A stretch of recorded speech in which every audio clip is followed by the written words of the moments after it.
रुकिए एक पल। बस एक पल के लिए सब कुछ छोड़ दीजिए। जो दर्द आपके सीने में है, जो सवाल आपकी आंखों में है, जो थकान आपकी आत्मा में है, वो सब यही रखिए। क्योंकि आज इस एक घड़ी में कुछ ऐसा होने वाला है जो शायद आपकी पूरी जिंदगी बदल दे। आज से हजारों साल पहले एक मैदान में एक योद्धा टूट गया था। उसके हाथ कांप रहे थे, आंखों में आंसू थे, और उसने सोचा था कि अब जीना मुमकिन नहीं। और उसी पल उसके पास खड़े एक सारथी ने उससे कुछ ऐसी बातें कहीं जो आज भी इस क्षण में आपके और मेरे लिए उतनी ही जरूरी है। वो योद्धा था अर्जुन। वो सारथी थे स्वयं भगवान श्री कृष्ण। और वो बातें हैं भगवद गीता। आइए आज हम साथ मिलकर गीता के पहले अध्याय में उतरते हैं। ध्यान से सुनिए, क्योंकि यहां हर शब्द आपके लिए है। कल्पना कीजिए, एक विशाल मैदान, धुंध और धूल से भरा आकाश, हजारों रथों की गड़गड़ाहट, लाखों सैनिकों के कदमों की धमक से धरती कांप रही है। एक तरफ खड़ी है कौरवों की सेना, 18 अक्षौहिणी में से 11। दूसरी तरफ है पांडवों की सेना, 7 अक्षौहिणी। ये है कुरुक्षेत्र, ये है धर्मक्षेत्र। ये वो पवित्र भूमि है जहां ईश्वर ने स्वयं मनुष्य को अपना मार्ग दिखाने के लिए अवतार लिया। 18 दिन चलने वाले महायुद्ध का पहला दिन है। सूरज उगने वाला है। दोनों सेनाएं आमने सामने खड़ी हैं। शंख बज रहे हैं, नगाड़े गूंज रहे हैं, पांचजन्य की ध्वनि आकाश को चीर रही है। और उसी वातावरण में एक रथ पर बैठे हैं 2 आत्माएं। एक है अर्जुन, महाभारत का सबसे महान धनुर्धर, तीनों लोकों का श्रेष्ठ योद्धा। और दूसरे हैं श्री कृष्ण, जगत के पालनहार, योगेश्वर, स्वयं परमात्मा। लेकिन इस पल अर्जुन केवल एक साधारण मनुष्य है, डरा हुआ, टूटा हुआ। और उसकी यही इंसानियत गीता का आधार बनती है। अर्जुन ने कृष्ण से कहा, हे केशव, मेरा रथ दोनों सेनाओं के बीच में ले चलो। मैं देखना चाहता हूं कि आज मुझे किनके विरुद्ध युद्ध करना है। और जब कृष्ण ने रथ को दोनों सेनाओं के बीच में खड़ा किया तो अर्जुन ने देखा। उसने एक नजर डाली और उसका सारा साहस, सारी वीरता पल भर में बिखर गई। उसने क्या देखा? उसने देखे अपने गुरु द्रोणाचार्य, जिन्होंने उसे धनुर्विद्या सिखाई थी। उसने देखे अपने पितामह भीष्म पितामह, जिनकी गोद में उसने बचपन खेला था। उसने देखे अपने मामा शल्य। उसने देखे अपने प्रिय मित्र, भाई, गुरुजन और सगे संबंधी। और उसके दिल में एक सवाल उठा जो किसी भी संवेदनशील इंसान के दिल में उठ सकता है। क्या ये सब मारने के लिए मैंने जन्म लिया था? इन्हीं चेहरों को मिट्टी में मिलाने के लिए मैं योद्धा बना था? अर्जुन का गला भर आया, आंखों में आंसू आ गए, हाथों में पकड़ा गांडीव धनुष लड़खड़ाने लगा। शरीर कांप उठा। वो रथ पर बैठ नहीं सका। उसने धनुष रख दिया और अपने हाथों में मुंह छुपाकर वो फूट फूट कर रोने लगा। ये दृश्य कितना मानवीय है, कितना असली है। ये वो पल है जब सबसे बड़ा योद्धा भी एक साधारण इंसान बन जाता है। जब सारी उपाधियां, सारी शक्तियां, सारी वीरता, सब कुछ एक पल में गायब हो जाती है। क्या आपने कभी ऐसा महसूस किया है जब सामने खड़े लोग अपने हों और आप कुछ नहीं कर पाते? जब जानते हो कि क्या करना चाहिए पर कर नहीं पाते? जब मन और बुद्धि दोनों एक साथ काम करना बंद कर दे? यही अर्जुन का विषाद है और यही पहले अध्याय का नाम है, अर्जुन विषाद योग, यानी दुख, अवसाद और भ्रम का योग। अर्जुन कहता है, हे कृष्ण, इन सबको मारकर मुझे क्या मिलेगा? राज्य मिलेगा, धन मिलेगा, सुख मिलेगा, लेकिन ये सब तो इन्हीं के लिए तो चाहिए था। अगर यही नहीं रहे तो इस राज्य का क्या करूंगा? और उसकी बात गलत भी नहीं है। उसकी पीड़ा वास्तविक है। उसके तर्क में भावना है, लेकिन उसकी भावनाओं ने उसकी बुद्धि को ढक दिया है। और यही वो क्षण है जहां गीता का उदय होता है।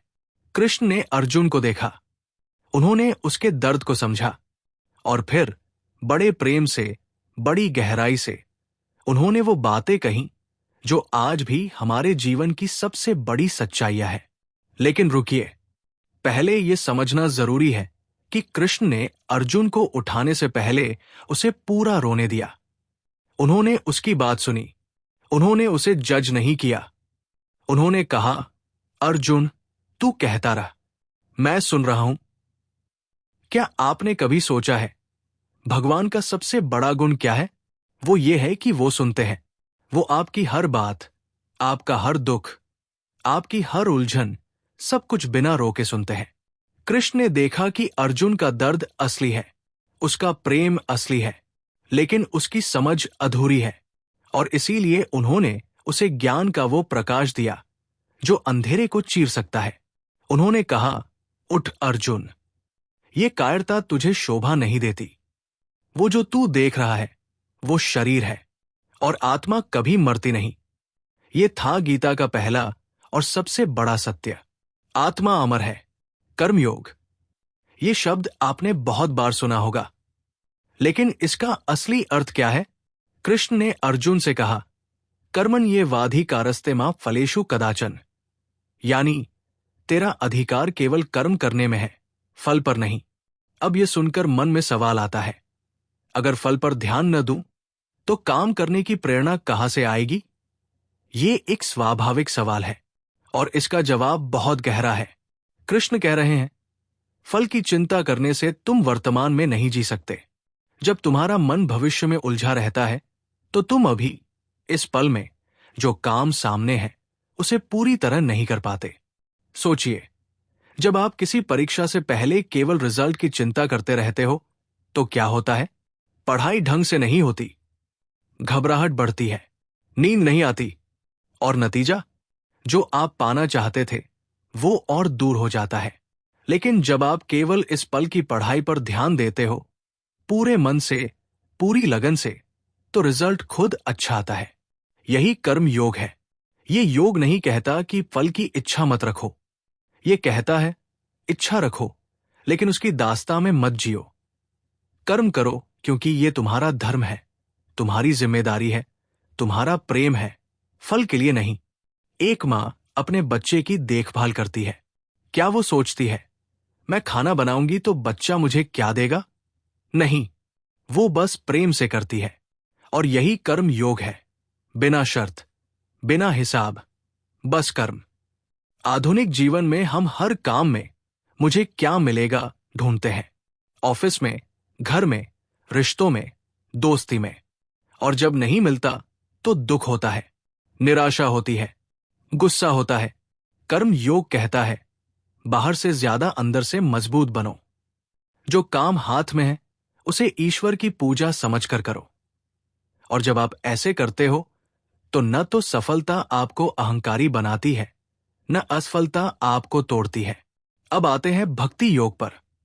भक्ति का अर्थ केवल मंदिर जाना, पूजा करना या घंटे बजाना नहीं है। भक्ति का अर्थ है एक ऐसा प्रेम जो निस्वार्थ हो, जो बिना शर्त हो, जो भगवान से नहीं बल्कि भगवान की ओर हो। कृष्ण ने कहा, जो मेरा भक्त है वो न किसी से घृणा करता है, न किसी से डरता है। वो सब में मुझे देखता है और मैं उसमें। भक्ति योग कहता है, ईश्वर से मत मांगो, ईश्वर को प्रेम करो। क्योंकि जब आप किसी से सच्चा प्रेम करते हो तो आप उससे कुछ नहीं मांगते, बस उसके करीब रहना चाहते हो। आपने देखा होगा, जब कोई बुजुर्ग मां या दादी सुबह सुबह ठाकुर जी के सामने बैठती है और बस मुस्कुराते हुए उनकी ओर देखती है, बिना कुछ बोले, उस पल में जो शांति होती है वो किसी भी महंगी थेरेपी से नहीं मिलती। यही भक्ति है, ये विश्वास है, ये समर्पण है, ये एक ऐसी डोर है जो आपको ब्रह्मांड की सबसे बड़ी शक्ति से जोड़ती है। आज के भागदौड़ भरे जीवन में हम सब इतने अकेले हो गए हैं, इतने थके हुए, इतने खाली, और ये खालीपन केवल भक्ति से भरा जा सकता है। जब आप किसी उच्चतर शक्ति पर भरोसा करते हो, जब आप कहते हो, हे प्रभु, तू जानता है, मैं तेरे हाथों में हूं। ये कमजोरी नहीं है, ये सबसे बड़ी ताकत है। ज्ञान योग, ये तीसरा मार्ग है, ज्ञान योग कहता है सत्य को जानो, अपने आप को जानो। ये योग तर्क का नहीं, विवेक का मार्ग है। कृष्ण ने अर्जुन को समझाया, तू शरीर नहीं है, तू मन नहीं है, तू बुद्धि नहीं है, तू वो चेतना है जो इन सबको देख रही है, जान रही है। एक बहुत सुंदर उदाहरण है, जब आप सपने में होते हो तो आप सपने को सच मान लेते हो। दुखद सपना आए तो रोते हो, डरावना सपना आए तो चीखते हो। लेकिन जब नींद खुलती है तो पता चलता है वो तो बस सपना था। कृष्ण कह रहे हैं, ये जीवन भी ऐसा ही है। जो तू देख रहा है वो माया है, एक ऐसी शक्ति जो असली लगती है लेकिन स्थायी नहीं है। जो स्थायी है वो है आत्मा, वो है ब्रह्मा, वो है तू। ज्ञान योग में सबसे पहला कदम है खुद से ईमानदार होना, अपने डर को पहचानना, अपनी कमजोरियों को स्वीकार करना। क्योंकि जो चीज आप स्वीकार करते हो उसे आप बदल सकते हो। जो चीज आप नकारते हो वो आपको अंदर से खाती रहती है।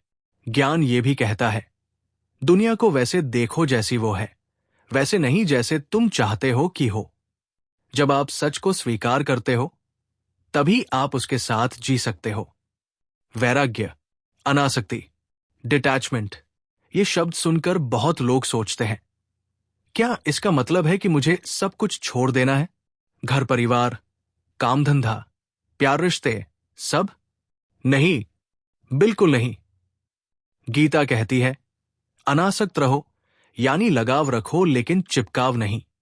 फर्क समझिए, एक मां अपने बच्चे से बहुत प्यार करती है, लेकिन अगर वो कहे मेरे बिना तेरा कोई वजूद नहीं और तेरे बिना मेरा, तो ये प्यार नहीं, आसक्ति है। और आसक्ति दुख का कारण बनती है।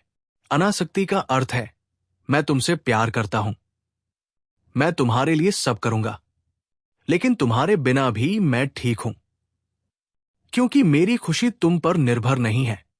ये सुनने में कठोर लगता है, लेकिन ये सबसे गहरा प्रेम है। क्योंकि जब आप किसी के बिना भी पूरे हो तभी आप उसे सच्चा प्यार दे सकते हो। जो खुद टूटा हुआ है वो दूसरे को क्या देगा?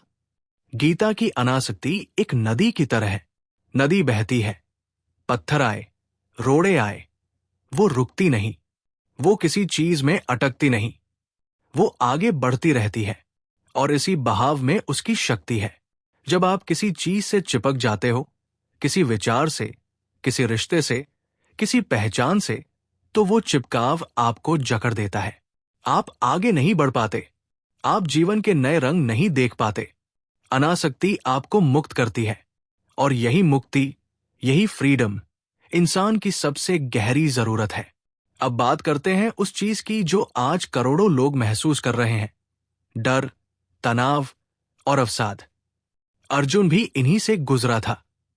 वो डरा था अपनों को खोने से, वो तनाव में था, क्या करूं, क्या ना करूं।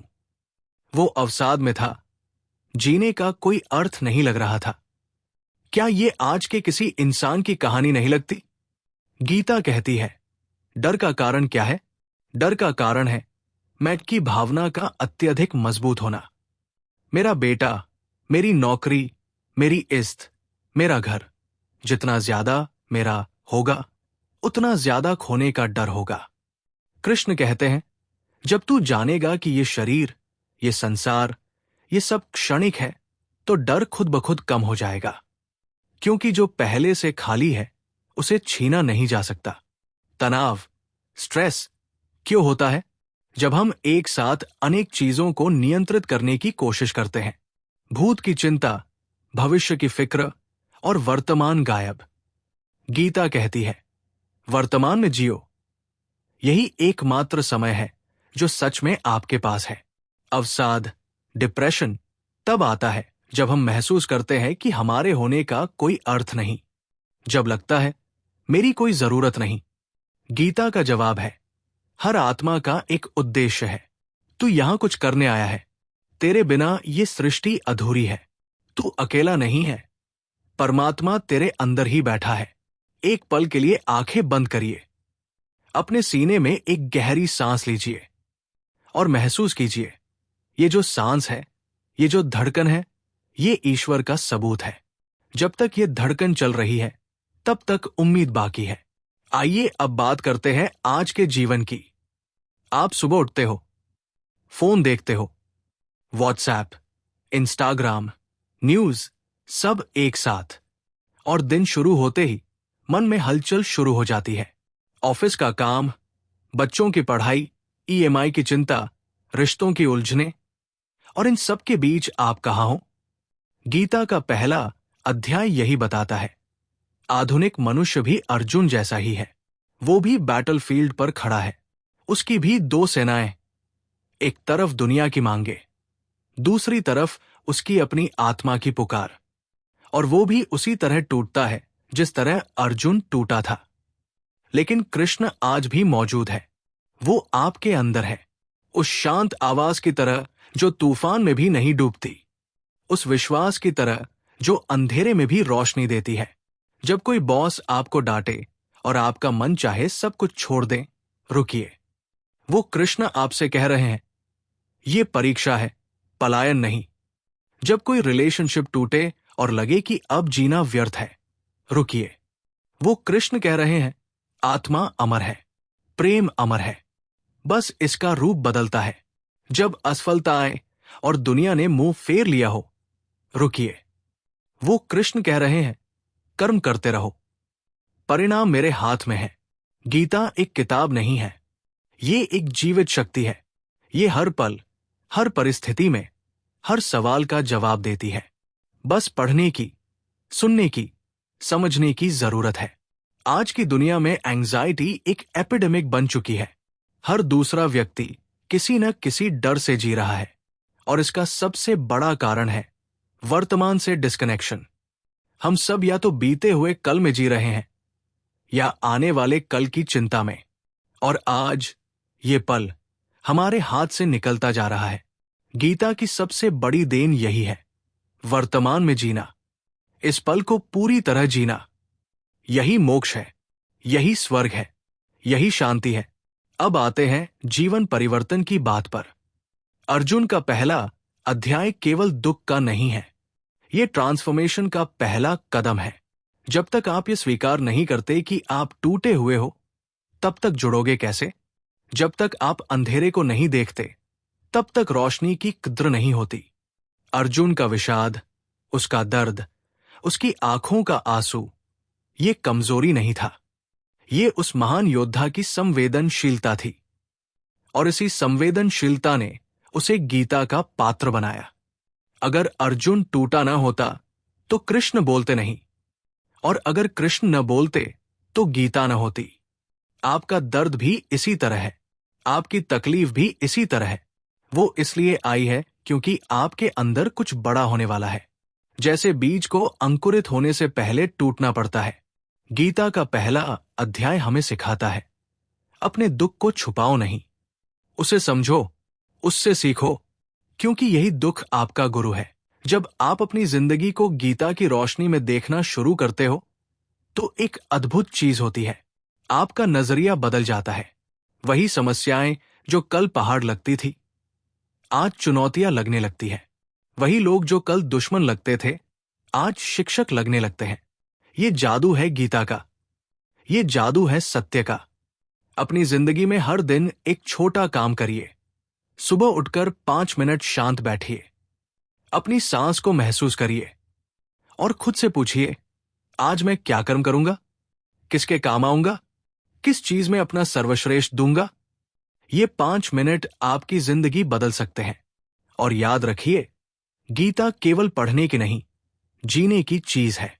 हर श्लोक एक बीज है, जब आप उसे अपने जीवन में लगाते हो तो वो एक विशाल वृक्ष बन जाता है, जिसकी छाया में आप और आपके आसपास के सब लोग शांति पाते हैं। और अब जैसे हम इस अध्याय की यात्रा के अंत में आए हैं, मैं आपसे कुछ बहुत जरूरी बात कहना चाहता हूं। आप जो भी है, जहां भी है, जिस भी हाल में है, आप अकेले नहीं हैं। हजारों साल पहले एक योद्धा उसी जगह खड़ा था जहां आप कभी कभी खड़े होते हो, पूरी तरह टूटा हुआ, बिल्कुल अकेला, रास्ता नहीं दिखता। और उस पल ईश्वर ने उसका हाथ थाम लिया वो ईश्वर आज भी है, वो प्रेम आज भी है, वो शक्ति आज भी है। हर बार जब आप निराश हो, गीता का ये पहला अध्याय याद कीजिए। याद कीजिए कि अर्जुन जैसा महान योद्धा भी टूटा था, और उसके टूटने से ही भगवद गीता जन्मी। उसके दुख से ही ज्ञान का प्रकाश आया। आपका दुख भी खाली नहीं जाएगा। आपकी तकलीफ भी किसी बड़े उद्देश्य की ओर ले जा रही है। बस हार मत मानिए। कृष्ण ने कहा था, हे पार्थ, उठ। ये समय रोने का नहीं, उठने का है। ये समय डरने का नहीं, आगे बढ़ने का है। और ये बात आज वो आपसे कह रहे हैं। उठिए, अपनी आंखें पोंछिए, एक गहरी सांस लीजिए, और याद रखिए, आपके अंदर वो शक्ति है जो किसी भी तूफान को झेल सकती है, क्योंकि आपके अंदर ईश्वर है, आपके अंदर कृष्ण है। भगवद गीता का पहला अध्याय यहां समाप्त होता है, लेकिन ये यात्रा अभी शुरू हुई है। अगले अध्याय में कृष्ण और भी गहरे ज्ञान के द्वार खोलेंगे। तब तक इस एक बात को अपने दिल में रख लीजिए, जो हुआ अच्छा हुआ, जो हो रहा है अच्छा हो रहा है, जो होगा वो भी अच्छा होगा। यही गीता का सार है, यही जीवन का सार है। जय श्री कृष्ण। ओम शांति।